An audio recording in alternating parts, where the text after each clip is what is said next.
आज 37.5 वर्षों की सेवा के बाद मैं भारतीय पुलिस सेवा से सेवानिवृत्त हो रही हूँ। ये बड़ी नॉस्टैल्जिक फीलिंग है। महाराष्ट्र पुलिस ने मुझे बहुत कुछ दिया है, बहुत सीखा है और एक टीम ने मिलकर महाराष्ट्र पुलिस को ऊंचाइयों पर ले गया है।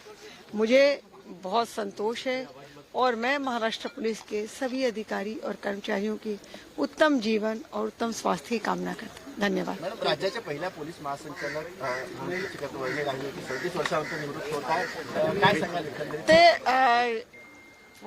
मी पहिला महिला पोलीस महासंचालक बरोबर आहे। याच्या पूर्वी मी DGSSB होती। ते पोलीस महासंचालक फक्त पोलीस महासंचालक असतात, महिला पुरुष नसतात। हे पोलीस महासंचालकची पोस्ट जेंडर न्यूट्रल आहे। काम सारखं आहे आणि तो कामामुळे मला जे काही काम करण्याची संधी मिळाली याचा मला अभिमान आहे। धन्यवाद।